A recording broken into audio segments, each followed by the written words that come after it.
Subscribe करें और bell दबाएं ताकि कोई खबर रह न जाए।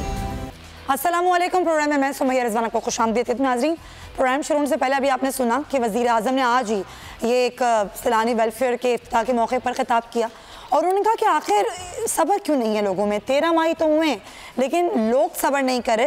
एक जो फलाही रियासत है, एक मदीने की रियासत है, उसको बनने में टाइम लगेगा। अभी जो उन्होंने पैगाम दिया है ये अपोजिशन को भी दिया और आवाम को भी दिया, लेकिन आवाम कितना सब्र करें। ज़ाहिर है आवाम तो महंगाई की चक्की पिस रहे हैं, लेकिन अपोजिशन जो है वो सब्र करने को शायद तैयार नहीं है। और अब मौलाना के धरने में जो कि 27 अक्टूबर को हो रहा है, उसमें पीपल्स पार्टी और नून लीग होगी या नहीं होगी ये अभी तक तय नहीं हुआ। मुशावरत आज भी हुई, आज भी पीपल्स पार्टी और नून लीग की जो क़यादत थी वो बैठी और नैयर बुखारी जिसमें शामिल थे और अयाज सादिक, इन दोनों के दरमियान राबिता हुआ। इस राब्ते में ये इत्तेफाक हो गया है कि रहबर कमेटी का इजलास बुलाया जाएगा और फिर दोबारा मुशावरत की जाएगी। आखिर क्या वजह है कि अभी तक दोनों पार्टीज तय नहीं कर पाई। ज़रा इस मीटिंग की थोड़ी अपडेट लेते हैं। शहजाद अली हमारे साथ हैं, फिर हम प्रोग्राम का बाकायदा आगाज़ करेंगे। शहजाद, ये जो मीटिंग हुई है आज, नैयर बुखारी साहब थे, अयाज सादिक थे, रहबर कमेटी का इजलास तो बुलाया जाएगा, लेकिन क्या वजह है कि पीपल्स पार्टी और नून लीग तय नहीं कर पाके जाएँ या ना जाएँ धरने में? जी समिया, बिल्कुल जैसे आपने अपने प्रोग्राम के इंट्रो में भी बताया कि मुस्लिम लीग नून और पीपल पार्टी और जितनी भी अपोजिशन जमातें हैं ये मौलाना फजलुर रहमान के साथ लॉकडाउन में जाएंगी या नहीं जाएंगी, क्योंकि वज़ीर आज़म ने इन्हें कहा है कि थोड़ा टाइम दिया जाए। तो शायद ये दोनों जमातें भी वज़ीर आज़म की बात मानकर टाइम देने के मूड में हमें नजर आ रही हैं, क्योंकि आज भी जो मुस्लिम लीग नून और पीपल पार्टी की क़यादत के दरमियान रब्ता हुआ, पीपल पार्टी के सेक्रेटरी जनरल नैयर बुखारी और अयाज सादिक के दरमियान ये टेलीफोनिक रब्ता हुआ है। इसमें मुश्तरका हिकमत अमली के हवाले से तो बात की गई, लेकिन इसमें फिर ये एक दफा इस बात पर जोर दिया गया है कि रहबर कमेटी का इजलास को जब बुलाया जाए, तमाम जमातों की इस लॉकडाउन के हवाले से मुशावरत की जाए तमाम जमातों से। जैसे कि पहले भी आपने देखा कि मुस्लिम लीग नून ने जो अपनी सीसी का इजलास हुआ उसके बाद यही कहा था कि एक एपीसी बुलवाई जाए तमाम जमातों की। पीपल पार्टी और मुस्लिम लीग नून की मुलाकात के दरमियान भी यही बात हमें देखने को मिली थी कि एक मुश्तरका एपीसी का तरफ दोनों जमातें जो है वो जोर दे रही हैं। लेकिन मौलाना फजलुर रहमान जो है वो बजिद हैं कि उन्होंने 27 का ऐलान कर दिया और वो 27 को ही आज़ादी मार्च करेंगे। लेकिन अब इस हवाले से देखते हैं कि दोनों जमातों ने आज एक दफा फिर इस बात पर जोर दिया है और हमारी JUI के रहनुमाओं से भी यहाँ पर इस्लामाबाद में बात हुई, उनकी जानिब से भी ये कहा जा रहा है। अकरम खान दुरानी जब नैब हेडक्वार्टर में पेश हुए तो पेशी के बाद जब वो बाहर निकले, उनसे हमने एक सवाल पूछा कि सर रहबर कमेटी के हवाले से आज कुछ खबरें सरगर्म है, तो उनके ये कन्फर्म किया कि आइंदा 2 से 3 रोज में रहबर कमेटी का इजलास भी बुलाया जाएगा। तो हम देख सकते हैं कि शायद अपोजिशन जो है वो मौलाना को अपने ग्राउंड पे लाने में कामयाब हो चुकी है और अब रहबर कमेटी का इजलास होता है। इसमें तमाम अपोजिशन जमातें आती हैं, दोनों बड़ी जो अपोजिशन की जमातें हैं, मुस्लिम लीग नून और पीपल पार्टी। यानी कि 2 से 3 रोज में आप कह रहे हैं कि ये रहबर कमेटी का इजलास बुलाया जाएगा। ठीक है शहजाद, बहुत शुक्रिया, बहुत शुक्रिया। शहजाद अली हमें ज़ाहिर आगाह कर रहे थे, अभी तक ये तय नहीं पाया जा सका कि आखिर होगा क्या मौलाना साहब अकेले ही होंगे या फिर ये दोनों पार्टीज भी उनके साथ होंगी। बाबर डोगर साहब में ज्वाइन कर चुके हैं, सीनियर साहब पंजाब हैं, पंजाब की सियासत पर भी बड़ी गहरी नज़र रखते हैं। बाबर डोगर साहब, ज़ाहिर है आज हम चारों गवर्नर से वज़ीर आज़म की मुलाकात भी हुई और हिकमत अमली पर, अपनी स्ट्रेटजी पर ज़ाहिर गवर्नमेंट भी काम कर रही है कि अगर मौलाना साहब बैठते हैं तो फिर उनसे निपटने का आखिर तरीका क्या होगा। लेकिन जो आपके पास खबर है वो ज़रा हमें बताइए कि पीपल्स पार्टी और नून लीग का क्या प्लान है। वो अभी अपनी टर्म्स पे कायम है या फिर कोई लचक वो पैदा करेंगी या मौलाना साहब को मजबूर करेंगी? बाबर डोगर साहब। सुमैया, PMLN जो है वो बिल्कुल डिवाइडेड है। PMLN की एक मेजॉरिटी जो है वो समझती है कि मौलाना ने कोई वाज़ेह तौर पर कोई अपना एजेंडा नहीं दिया और वो जो आज़ादी मार्च करना चाह रहे हैं उसमें मज़हब का एलिमेंट सबसे ज़्यादा है और वो उसको एक्सप्लॉइट कर रहे हैं। जिस तरह से वो नारे लगा रहे हैं, जिस तरह से वो कुछ इश्यूज़ को टारगेट कर रहे हैं, PMLN की जो सीनियर लीडरशिप है उसको उस पर बहुत शदीद तहफ़्फ़ुज़ात हैं। मैं बहुत सारे PMLN के जो सीनियर रहनुमा हैं उनसे मिला, वो ये कहते तो हैं कि जो भी नवाज शरीफ साहब कहेंगे फ़ाइनल उन्हीं का डिसीजन होगा, लेकिन नवाज शरीफ जो है वो भी इस पर क्लियर नहीं है कि उनको इस पर जाना चाहिए या नहीं जाना चाहिए। शहबाज शरीफ जो है वो खुलकर इसकी मुखालफत कर रहे हैं, ख्वाजा आसिफ खुलकर मुखालफत कर रहे हैं, एहसन इकबाल खुलकर मुखालफत कर रहे हैं। हाँ, चंद एक लोग हैं जो कि इसको सपोर्ट नहीं करेंगे अगर ये धरना होगा भी तो। और PMLN के अंदर ये कहा जा रहा है सुमैया PMLN के अंदर ये बात की जा रही कि जो लोग मौलाना के धरने को या आज़ादी मार्च को सपोर्ट कर रहे हैं ये वही लोग हैं जो नवाज शरीफ को इन हालात में लाने के जिम्मेदार हैं। तो इसीलिए वो कह रहे हैं कि अगर पहले से सोच समझ कर चला जाता तो आज PMLN को ये दिन नहा देखने पड़ते। इसी वजह से ये चीज़ जो है PMLN अभी तक उस पर डिसीजन नहीं ले सकी, क्योंकि एक बड़ी जो सीनियर लीडरशिप है वो इसकी मुखालफत कर रही है। वो मौलाना के जो नजरियात हैं उनकी वो मुखालफत कर रही है। वो ये कह रही कि हमें, लेकिन डोगर साहब ये अजीब सी बात नहीं है चाहिए, क्योंकि उनका ख्याल है कि मौलाना का ये धरना जो आप खबर दे रहे हैं उसके मुताबिक तो सारी जो नवाज शरीफ को इन हालात तक पहुंचाया वो इसी ग्रुप ने पहुंचाया। तो मियाँ साहब खुद ये चाहते हैं कि धरने में शामिल हों, तो ये कुछ अजीब सी बात नहीं है? मियाँ साहब को खुद नहीं पता कि क्या चीज़ उनके लिए फ़ायदेमंद है और क्या नुकसान दे? सुमैया PMLN वादे तौर पर 2 में तकसीम है। अगर आप देखें शहबाज शरीफ, एहसन इकबाल, उसके बाद ख्वाजा आसिफ, राना तनवीर, ये सारे जो सीनियर लोग हैं, जो सीनियर लीडरशिप है, वो ये समझती है कि मौलाना के जो नज़रियात हैं, मौलाना जो आज़ादी मार्च जिन इशूज़ पर कर रहे हैं, जिस तरह से मजहब का एलिमेंट उस पर गालिब है, इसका PMLN को नुकसान होगा। अगर ये तो प्योरली ये जो आज़ादी मार्च है ये अवाम के इश्यूज पर होता तो बहुत बेहतर होता और PMLN इसमें जरूर हिस्सा लेती। लेकिन जिस इश्यूज को एक्सप्लॉइट कर रहे हैं वो उससे PMLN को नुकसान होगा। दूसरी तरफ मरियम नवाज हैं, परवेज रशीद हैं, मुशाहिदुल्लाह हैं, ये वो ग्रुप है जो धरने में जाने के लिए को सपोर्ट कर रहा है। और नवाज शरीफ साहब जो है उन पे ये अपना प्रेशर बढ़ा रहा है कि किसी तरीके में भी हमें इस धरने में शिरकत करनी चाहिए।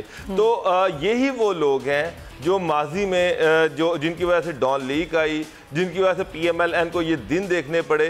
तो PMLN के बहुत सारे लोग, बहुत मेजॉरिटी जो है वो ये समझती है कि इन लोगों की वजह से PMLN का ये हशर हुआ है। और अगर इनको मजीद फॉलो किया गया, अगर इनका मजीद नवाज शरीफ पे इन्फ्लुएंस रहा तो आने वाले दिनों में हालात मजीद खराब हो। लेकिन डोगर साहब, मौलाना साहब से निपटने के लिए भी तो कोई स्ट्रेटेजी होनी चाहिए ना।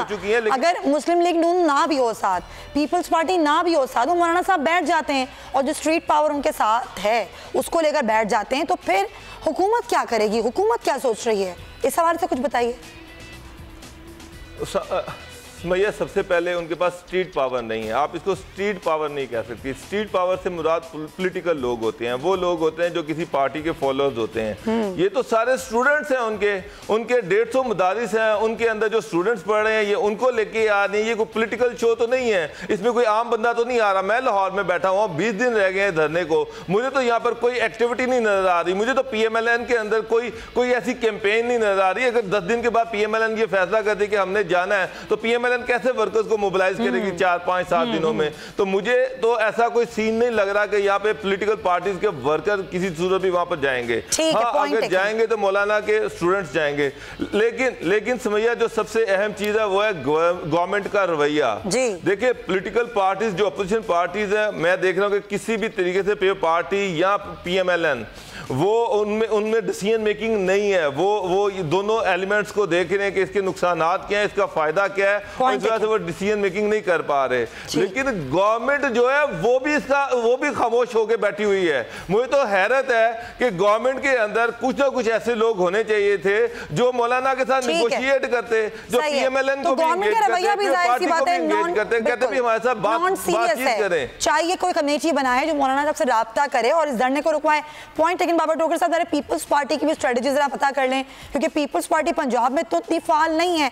तो अगर एहतजाज का हिस्सा बनेगी या नहीं बनेगी, उसके लिए पीपल्स पार्टी अब तक क्या सोच के बैठी है? इमदाद सोमरो हमारे साथ हैं, उनसे बात करते हैं। इमदाद सोमरो, आप हमें अपडेट करते रहते हैं कि ज़ाहिर है जो भी मामला तय पा रहे हैं या नहीं तय पा रहे हैं, उसके हवाले से आज की यह खबर है आपके पास, पीपल्स पार्टी क्या कोई लाएअमल देने वाली है अगले चंद रोज में कि मौलाना साहब के साथ बैठेगी या नहीं बैठेगी? पीपल्स पार्टी जो अभी तक कोशिश करती आ रही है, जिसको मजीद उन्होंने बढ़ाने का फैसला किया, वो ये है कि अपोजिशन की तमाम जो जमातें हैं उनके साथ मुशावरत हो और इसको ओनरशिप दिलवाई जाए अपोजिशन के प्लेटफॉर्म से, और मुश्तरका कोई हिकमत अमली अख्तियार की जाए, क्योंकि पीपल्स पार्टी ने शुरू दिन से ये मौक़िफ़ अख्तियार किया है कि मौलाना साहब ने APC के प्लेटफॉर्म से नहीं अलहदा अपना इनफरादी तौर पर यानी बतौर जमीयत उलमा इस्लाम अनाउंस किया था। ये लॉन्ग मार्च के लिहाजा आज़ादी मार्च लिहाजा तमाम पॉलिटिकल पार्टीज की राय सुनी जाए, बात सुनी जाए और कोई ऐसी मूव की जाए जिसकी कामयाबी का इम्कान हो। पीपल्स पार्टी को एक खदशा है जो उनके अंदर बात चल रही होती है, उनको खदशा है कि अगर लॉन्ग मार्च नाकाम होता है, आज़ादी मार्च या धरने की सूरत में हुकूमत नहीं जाती, तो उसके बाद दोबारा कोई तहरीक उठाने में बहुत ज्यादा टाइम लग जाएगा, उसका अपोजिशन को नुकसान होगा। लिहाजा सब मिल बैठ के किसी एक नुक्ते पे और किसी एक पॉइंट पे साथ चले। ताहम अगर कोई मौलाना साहब अपोजिशन की APC में या मुश्तरका कोई फैसले पे नहीं भी आते, तो अभी तक मेरी इत्तलात ये है कि पीपल्स पार्टी जब मौलाना साहब का जो मार्च कराची से चलेगा तो उसको भरपूर जो है वो सपोर्ट देंगे पंजाब में दाखिल होने तक। और ये भी सोचा जा रहा है कि अगर वो चलते हैं मौलाना साहब तो सक्खर में जब पंजाब और सिंध और बलूचिस्तान के जो काफिले इकट्ठे हों जहां पर, वहां पर फिर पंजाब में दाखिल होने के लिए तो वहां पर एक मुश्तरका जलसा भी किया जाए। कुछ इस तरह की तजावीज़ भी सामने आ रही हैं जिनको भी अपनी शक्ल देनी है। लेकिन अभी यह है कि बिलावल भुट्टो राब्ते कर रहे हैं, उन्होंने कल मुलाकात की थी असफंदियार वली से और अब जो आफ्ताब शेरपाव से भी राब्ते उनके हो रहे हैं और आइंदा एक आध दिन में उनकी मुलाकात होगी। और उसके बाद लेकिन इंदाज जो लास्ट मुलाकात हुई थी मौलाना साहब से बिलावल की, वो तो बेनतीजा रही। कोई हमने मुश्तरका न्यूज़ कॉन्फ्रेंस भी नहीं देखी, फिर ज़ाहिर है कोई डिसीजन भी उसमें नहीं हुआ। तो अगर अब और मुलाकातें होंगी तो आपको क्या लग रहा है, तहफ़्फ़ुज़ात जो पीपल्स पार्टी के हैं क्या वो दूर हो पाएंगे? आपकी खबर क्या कहती है? तहफ़्फ़ुज़ात तो वहीं के वहीं मौजूद है। इसी वजह से जब बिलावल वो ताज़ियत के लिए जो गए थे उसके बाद जब निकले हैं, जो मौलाना साहब ने डेट अनाउंस की थी उसी मुलाकात के बाद ही, तो पीपल्स पार्टी के तहफ़्फ़ुज़ात मजहबी कार्ड के इलेक्शन रिफॉर्म्स के बगैर किसी तहरीक में जाने की सूरत में होने वाले इलेक्शन के ऊपर जो तहफ़्फ़ुज़ात होंगे वो और तीसरी कुव्वत के जो खदशात हैं वो खदशात पीपल्स पार्टी के मौजूद है। उनका जवाब मौलाना साहब ने अभी तक, मेरी इत्तलात है कि पीपल्स पार्टी को काबिल जवाब नहीं दिया, इत्मीनान जवाब नहीं दिया। लेकिन पीपल्स पार्टी मार्च की हद तक सपोर्ट करेगी। मार्च की हद तक पीपल्स पार्टी सपोर्ट करने जा रही है।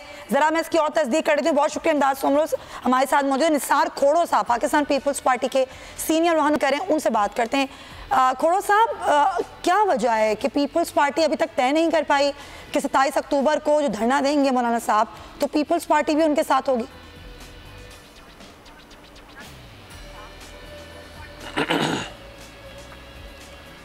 देखें, पहले भी हमने जहां उस डी चौक पर जितने भी धरने लगे हैं, चाहे वो अल्लामा ताहिरुल कादरी साहब ने पहले लगाया था, उसको भी हमने डिस्पर्स करवाया कि वो धरना लगाना ठीक नहीं है।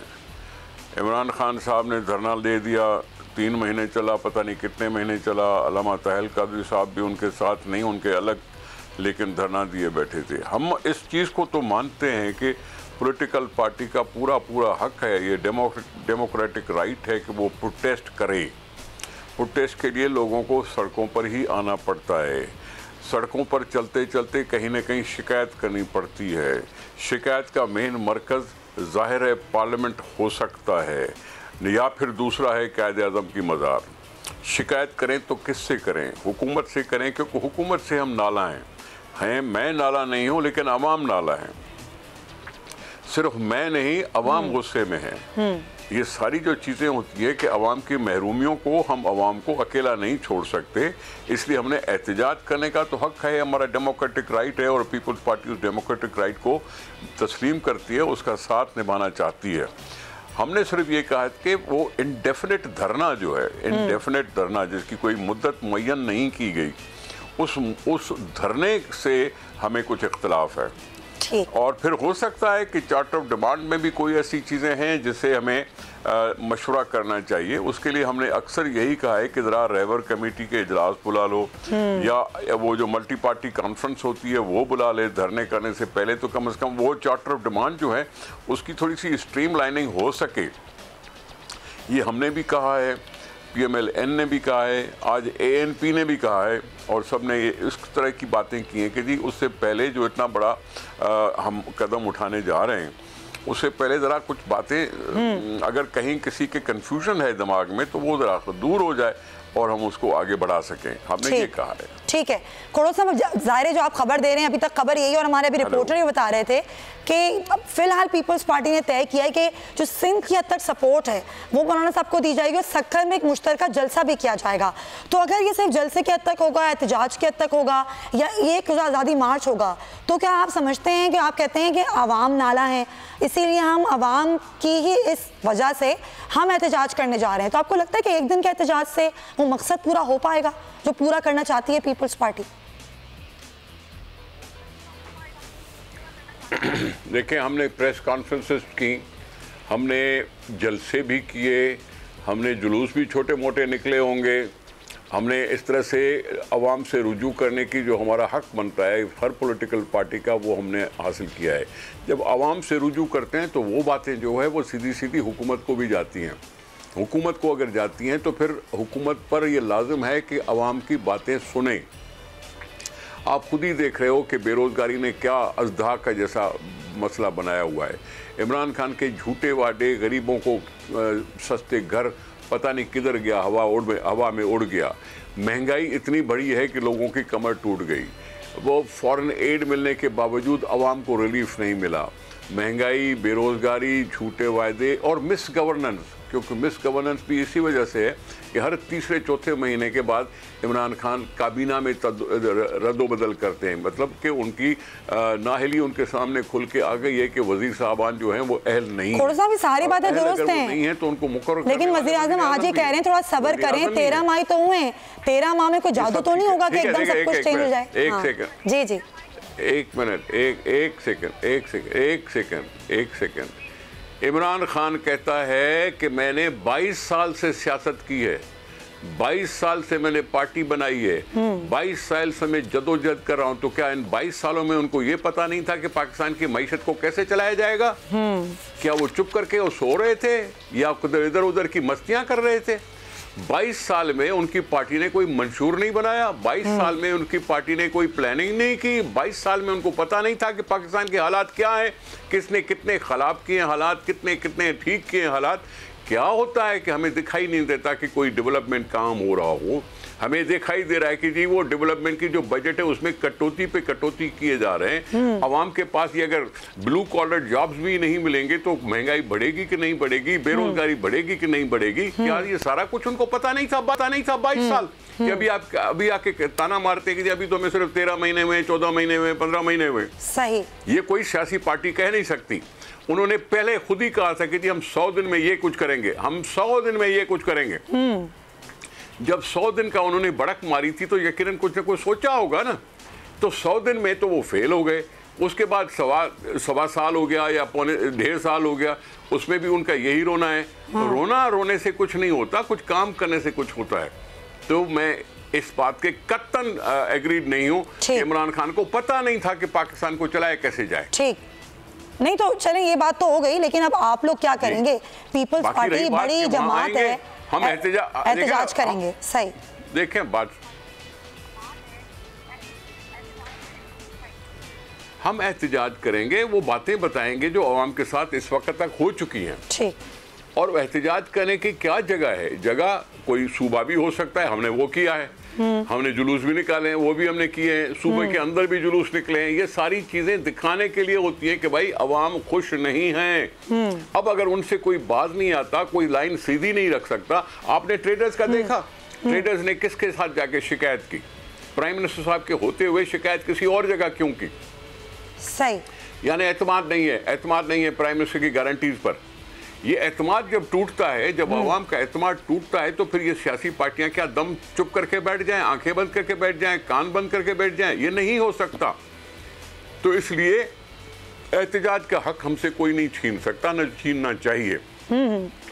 रही बात के धरने पर हमें कुछ रिजर्वेशंस हैं, हमें कुछ रिजर्वेशन जरूर हैं कि ये इंडेफिनिट धरना, हम पहले उसकी मुखालफत कर चुके हैं। अब इमरान खान किस बात की बात, देखे ना, इमरान खान को भी पता है कि किसी धरने ने कोई नतीजा नहीं दिया।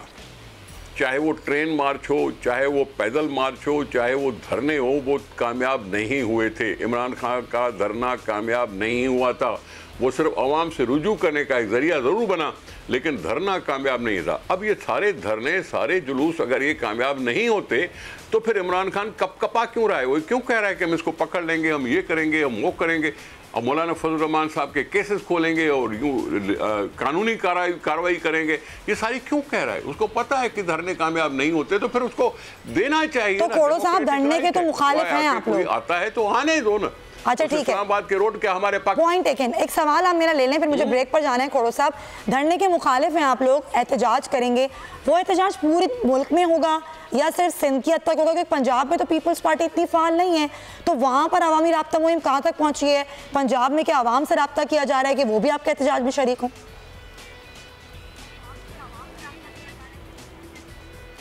देखिए मेरे मोहतरमा, बात यह है कि मैं पीपुल्स पार्टी की क्या बात कर रहा हूँ, मैं तो कौम की बात कर रहा हूँ। मैं कौम की बात कर रहा हूँ ना। पंजाब में हम थोड़े हैं, कोई दूसरी बड़ी जमात है या हम छोटी जमात हैं, कतई ताल्लुक से हमने अपने आप को वो दिखा तो सकते हैं ना कि हम हाँ इस हुकूमत के खिलाफ हैं इन चीज़ों की वजह से। ठीक ठीक, हाँ बिल्कुल दिखा सकते हैं। तो यही तो सवाल है सर, अवामी राब्ता मुहिम फर्जी इलेक्शन थी। बिल्कुल, मैं वही तो पूछ रही हूँ, अवामी राब्ता मुहिम के हवाले से क्या कर रहे हैं आप लोग? आवाम से ही राब्ता करेंगे, आवाम ही अगर आपका साथ देगी तो तभी तो एहतजाज करेंगे। वही सवाल है मेरा आपसे। इस वक्त बात हो रही है 27 अक्टूबर को लॉन्ग मार्च की, आज़ादी मार्च की, जो उन्होंने नाम रखा हुआ है। ठीक ठीक, इस वक्त हम सब बातें उसके बारे में कर रहे हैं। उसमें कौन कौन शरीक हो रहा है? अभी 27 अक्टूबर दूर है, पॉइंट टेकन। अभी 27 अक्टूबर में कोई 10-15 दिन पड़े हैं, ठीक है जी। चलें जी, ठीक है। छोड़े कि हम इसमें छोड़ दें कि हम क्या करेंगे, कहाँ तक जाएंगे, क्या करेंगे, लेकिन मैं कौम की बात कर रहा हूँ कि आज इशू है कि जी 27 अक्टूबर होना चाहिए या नहीं होना चाहिए। इसलिए किसी जमात से आप हक छीन नहीं सकते कि कोई डेट अनाउंस नहीं कर सकती। ठीक है, आवाम से और किसी भी जमात से हक छीना नहीं जा सकता। Point taken. बहुत शुक्रिया आपका खोड़ो साहब, मुझे ब्रेक लेनी है माजरत के साथ, सॉरी टू इंटरप्ट यू। और आपका भी बहुत शुक्रिया बाबर डोकर साहब। ब्रेक हम लेते हैं और ना में ब्रेक शामिल करेंगे अभी, और उसके बाद बात करेंगे कराची में अमन और अमान की सूरत हाल पर। Stay with us.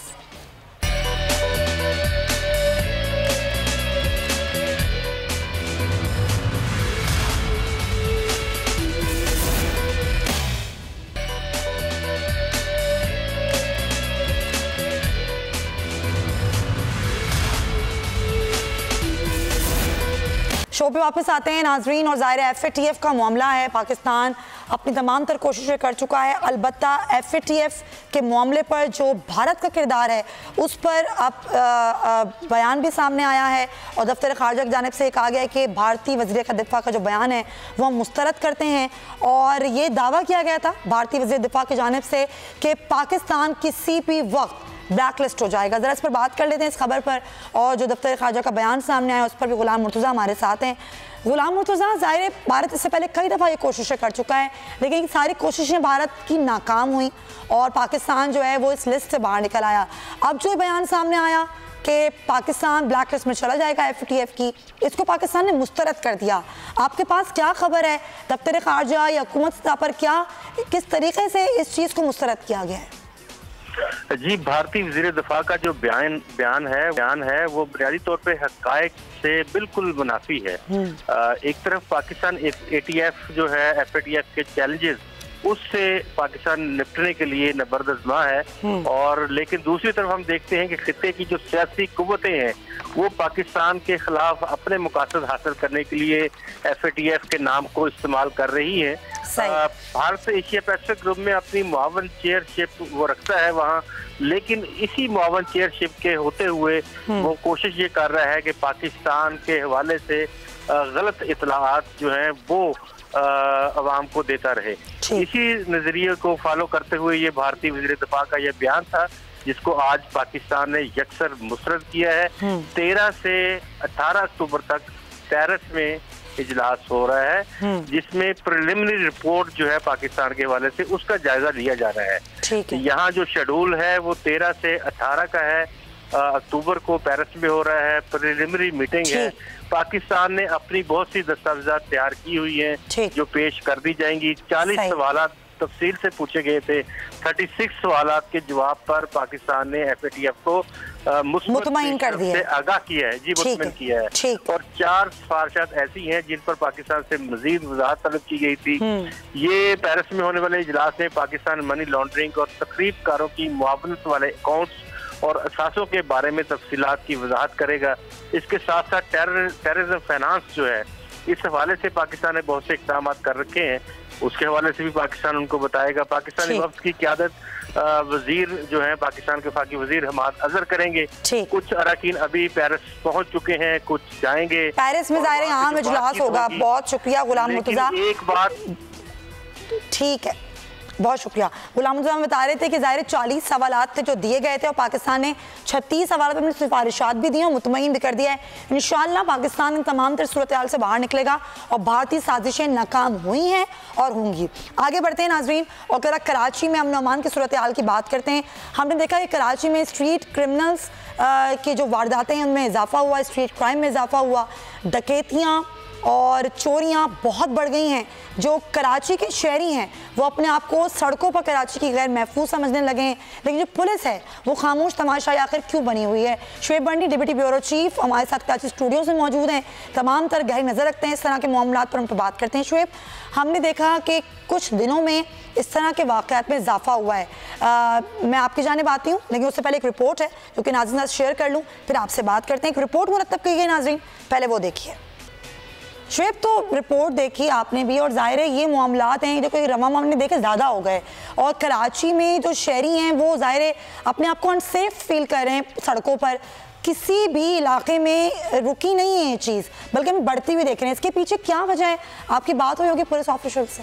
जी, इसके बारे में बुनियादी चीज़ कराची पुलिस चीफ गुलाम नबी मेमन साहब ने ख़ुद इंकशाफ किया है कि कराची में होने वाले स्ट्रीट क्राइम के पीछे 60% वो कहते हैं ऐसे अफराद हैं जो कि मंशियात के आदी हैं।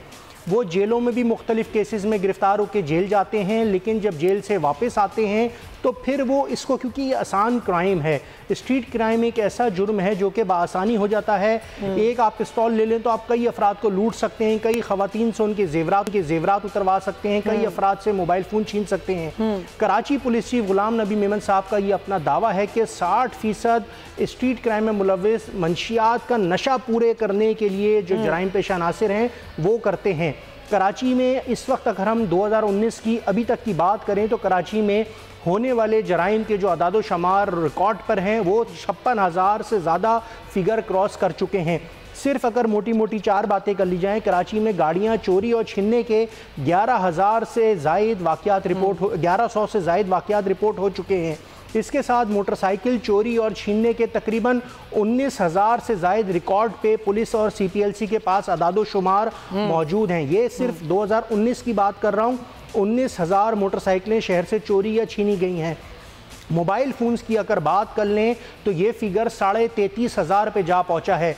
कराची में रवां साल के दौरान 33,500 शहरियों के या मोबाइल फ़ोन असलहे के ज़ोर पे डाकुओं ने छीने या उनके चोरी हो गए। और दर्जनों केसेस ऐसे होते हैं मोबाइल फ़ोन चोरी और छीनने का जो लोग पुलिस में रिपोर्ट नहीं करते, CPLC में रिपोर्ट नहीं कराते, और वो मोबाइल फ़ोन अगर सस्ता होता है तो उसको बंद करवाने की भी जहमत नहीं करते। तो कराची में हम देख रहे हैं कि जराइम में इजाफा हुआ है। अगर कत्ल और ज़ख्मी होने की बात कर लें तो साल 2019 में अभी ख़त्म होने में वक्त बाकी है और अभी हम देख रहे हैं कि 34 अफराद कत्ल किए जा चुके हैं, जिनमें गुज़िश्ता दिनों एक हमदर्द यूनिवर्सिटी की तालिबा मिसबा भी शामिल हैं, जिनको गुलशन इकबाल के इलाके में डाकुओं ने, जब वो अपने हमदर्द यूनिवर्सिटी के पॉइंट में बैठने के लिए अपने वालिद के साथ गाड़ी में बैठी थी, उस वक्त गोली मारी और गोली उनकी आंख के पास लगी जो जानलेवा साबित हुई और वो जहाँ भाग हो गई। रवां साल के दौरान डकैती मज़ाहमत पर अब तक 286 अफराद डकैती मज़ाहमत के दौरान ज़ख्मी हुए हैं। तो इसका मतलब कराची में स्ट्रीट क्राइम एक ऐसा जुर्म है जो कि हर इलाके में हो रहा है, हर ज़िले में हो रहा है, और पुलिस और दीगर कानून नाफिज करने वाले इदारे इसको एडमिट करते हैं कि स्ट्रीट क्राइम को कंट्रोल करना उनके लिए किसी चम नहीं। लेकिन वही बात है ना शुएब कि इसकी जस्टिफिकेशन नहीं दे सकते कि जी ये मंशियात इस्तेमाल करने वाले लोग हैं और अगर मंशियात रुक जाएगी तो जुराइम रुक जाएंगे। ये सिर्फ जस्टिफिकेशन काफ़ी नहीं होगी क्योंकि CCTV हैं, उसके बावजूद मुल्ज़िमान गिरफ्तार नहीं होते। शहरी जो हैं वो इंतहाई तशवीश में मुब्तला हैं। पहले ज़रा दिखा देते हैं कि ज़ाहिर जो शहर क़ायद के लोग हैं, जो शहरी हैं, वो क्या कह रहे हैं स्ट्रीट क्राइम्स पर, फिर मैं मज़ीद बात आपसे करती हूँ। जी दिखाइएगा। स्ट्रीट क्राइम पहले से तो बहुत ज़्यादा बढ़ गई है और इस हवाले से हुकूमत को भी कुछ ना कुछ इक़दाम लेने चाहिए। आए दिन मोबाइल छीन जाना, आपके नकद रकम छीन जाती है, इस हवाले से कुछ ना कुछ पुलिस को भी इक़दाम लेना चाहिए। पर्स लेके खड़े में तो कोई आएगा फ़ौरन गन पॉइंट पर आके पर्स ले जाएगा, और अगर मोबाइल हाथ में वो तो पर्स में डाला हुआ है, अगर मोबाइल हाथ में है तो वो ले जाएंगे। तो अचानक जो है ना वो कराची में अचानक जो है वो स्ट्रीट क्राइम जो है ना वो बढ़ गया है। काफ़ी दफ़ा हमारे साथ सीन हुआ है, कस्टमर भी बैठे होते हैं तो कस्टमर बैठे के दौरान बाइक पे आते हैं 125 पे, गाड़ी साइड पे लगवाते हैं, मोबाइल बटुआ सब छीन के ले जाते हैं। ये बाइक भी लूट के ले जाते हैं, मोबाइल भी ले जाते हैं। बाकी लेडीज़ भी सेफ़ नहीं है यहाँ की, चूड़ियाँ उतरवा लेते हैं, बूंदे उतरवा लेते हैं। ये तो यहाँ के कानून सख्त नहीं है। अगर कानून सख्त हो तो ये क्राइम ना हो। बिल्कुल, बड़ी सही बात की इन्होंने। कानून सख्त हो तो इस तरह की हरकतें ना करें और डकैत भी ज़रा सा वो हो जाएं कि भाई अलार्म हो जाएं कि ऐसा नहीं कर सकते। लेकिन वही तरीक़ा है वारदात है शुएब, जो एक ज़माने में 125 बाइक, 2 लोग सवार, हेलमेट लगाए हुए, CCTV साथ है, कई तो हेलमेट नहीं भी लगाए होते और बआसानी नज़र आ रहे होते हैं उनके चेहरे, लेकिन वो कानून की गिरफ्त से बाहर हैं। क्या वजह है इसकी? सुमैया, बिल्कुल आपने सही निशानदेही करी। रोज़ाना की बुनियाद पे मुख्तलिफ TV चैनल्स पे CCTV फुटेजेस चलती हैं, लेकिन 100% मुल्ज़िमान गिरफ्तार नहीं होते। अब तो अच्छे कैमरे हो गए हैं, लोगों ने अपनी शॉप्स पे लगाए हुए हैं, मार्केट्स में लगाए हुए हैं, डकैती की फुटेजेस आ जाती हैं। लेकिन क्राइम को कैसे रोका जाए? सबसे पहले तो जो सेफ सिटी प्रोजेक्ट है उसको अगर इम्प्लीमेंट करा जाए तो इस तरह के जराइम पे खात्मा किया जा सकता है। इसके बगैर स्ट्रीट क्राइम तो रोकना मुश्किल है, क्योंकि किसी भी सिग्नल पे खड़ी हुई गाड़ी में आके मुसल्ला डाकू आते हैं, मोबाइल फ़ोन, पैसे और जो दीगर चीज़ें होती हैं छीन लेते हैं। आपने खातून की बात सुनी, वो कह रही है मैं अपनी सोने की चूड़ियाँ नहीं पहन सकती, बुंदियाँ नहीं पहन सकती, यानी वो स्ट्रीट क्राइम का शिकार हुई हैं कभी ना कभी, जो उनके दिल में ये खौफ है। इसी तरह शहरी स्टूडेंट्स जो हैं वो अपनी यूनिवर्सिटीज़ जाते हैं, मोबाइल तो हर किसी के पास होता है। आजकल एंड्रॉयड मोबाइल जो है वो लोग अपने पैसे जमा करते हैं, ख़रीदते हैं, और ये डाकू बासानी आके। लेकिन शुएब, ये तो तहफ़्फ़ुज़ देना पुलिस का काम है ना, पुलिस का इसमें क्या किरदार है? लोग ये भी तहफ़्फ़ुज़ात का इज़हार करते हैं कि पुलिस भी इन्वॉल्व होती है इन मामलात में, तो पुलिस कैसे अपने आप को जस्टिफाई कर सकती है? देखिए, आए दिन इस तरह की कार्रवाइयाँ सामने आती हैं कि पुलिस वाले खुद गिरफ्तार होते हैं। अभी कुछ दिनों पहले एक CTD का पुलिस एहलकार आरामबाग थाने की पुलिस ने गिरफ्तार किया, जो कि ताजरों से भत्ता वसूली करता था। अब आप बताएं, ज़िले पुलिस जो है वो CTD जो कि एक पुलिस की एजेंसी है, उसके एहलकारों को भत्ता लेने के इल्ज़ाम में गिरफ्तार कर रही है, उनके खिलाफ मुकदमात हो रहे हैं। कल एक मुकदमा दर्ज हुआ है जिसमें पुलिस एहलकार करप्शन में और यही भत्ताखोरी, रिश्वत सतानी में मुलव्वस, और 4 पुलिस एहलकार भी गिरफ्तार हुए हैं जिन्होंने टारगेट किलिंग की है। बिल्कुल, इस तरह के मामलात में पुलिस वाले एंगेज हो रहे हैं, तो शहरियों को कौन महफूज रखेगा? कौन महफूज रखेगा? बहुत शुक्रिया शुएब बर्नी। यही सवाल है आवाम का कि जब पुलिस वाले ही इन सरगर्मियों में मुलव्वस होंगे तो आवाम को तहफ़्फ़ुज़ कौन देगा इन चोरों से, डकैतों से? और जो यहाँ पर वारदातें हो रही हैं, मर्डर की वारदातें हो रही हैं, उनसे शहरी कैसे महफूज रह सकते हैं? तो पुलिस को चाहिए कि अपना फ़र्ज़ अदा करे। इसी नोट के साथ प्रोग्राम से चाहते हैं इजाज़त। इंशाल्लाह आपसे होगी कल मुलाकात। अपना बहुत ख्याल रखिए। अल्लाह हाफ़िज़।